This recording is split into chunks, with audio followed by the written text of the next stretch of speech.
ইতিহাস খুব সহজে মেয়েদের ভূমিকাটাকে আড়াল করে ফেলে। যে মেয়েটি তোমার রিকশায় চড়বে সেই মেয়েটিকে নিরাপদে পৌঁছানো তোমার দায়িত্ব।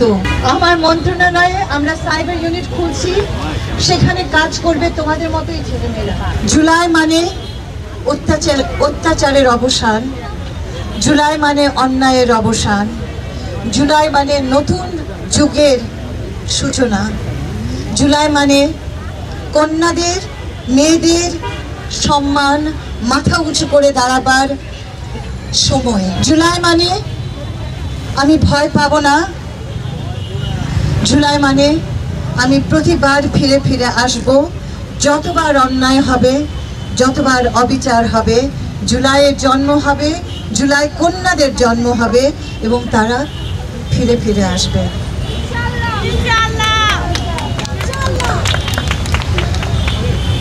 আগামী দিনে তোমরা যে ইতিহাস তৈরি করলে, তোমরা ইতিহাস তৈরি করনি, তোমরা ইতিহাস হয়ে গেলে। তোমরা ইতিহাসের নায়ক হয়ে গেলে। এই ইতিহাস মুছে দেবার নয়। এবং আমি আমার জায়গা থেকে যে দায়িত্বটুকু আমার আছে সেখান থেকে আমি চাইব প্রতিটি জুলাই আন্দোলনের ইতিহাস শুরু হবে মেয়েরা রাস্তায় নেমে জুলাই আন্দোলনের সূচনা ঘটিয়েছে। মেয়েরা প্রথম স্লোগান তুলেছে, মেয়েরা প্রথম প্রতিবাদ করেছে।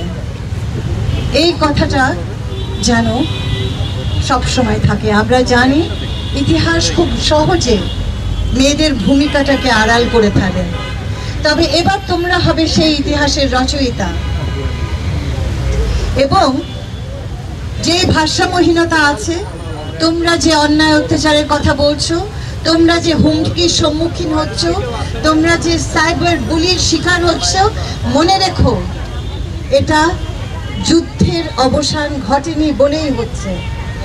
সেই যুদ্ধ চালিয়ে যেতে হবে।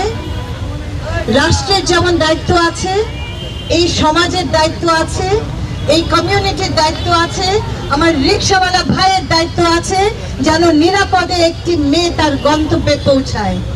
যে মেয়েটি তোমার রিকশায় চড়বে সেই মেয়েটিকে নিরাপদে পৌঁছানো তোমার দায়িত্ব।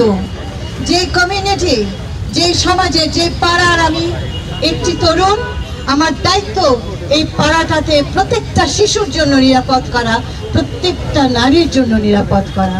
আমি আমার নিজেকে রক্ষা করব, আমি সেই শক্তি অর্জন করব। এবং আজ বলে দিচ্ছি যে তোমাদের যে দক্ষতার প্রয়োজন, তোমরা সমাজে যে প্রতিকূলতা সম্মুখীন হও সেটার অতিক্রম করার প্রয়োজনে যা যা করা দরকার আমার মন্ত্রণালয় করা শুরু করবে। এই 54 বছরের ইতিহাস বলে দেয় শুধু রাষ্ট্র যে পারে না। যদি পারত তাহলে তো 24ই ঘটতো না। রাষ্ট্র পারেনি, তাহলে রাষ্ট্র মানে কি? রাষ্ট্র তো তোমরা, রাষ্ট্র তো জুলাই কন্যা, রাষ্ট্র তো জুলাই 24। আমার মন্ত্রণালয়ে আমরা সাইবার ইউনিট খুলছি, সেখানে কাজ করবে তোমাদের মতোই ছেলেমেয়েরা। আমাদের অতগুলো সাইকোথেরাপিস্ট নেই, আমাদের তোমাদের মাঝখান থেকে তৈরি করতে হবে। আমাদের সাইবার ইউনিট ম্যানেজ করার এত লোক নেই, তোমাদের মধ্য থেকে তাদের তৈরি করতে হবে। আমাদের এত লিগাল শক্তি নেই, তোমাদের মধ্য থেকে আমাদের প্যারা লিগাল সম্পদ তৈরি করতে হবে। তাহলে আমরা সারা বাংলাদেশের সব জায়গায় পৌঁছাতে পারবো।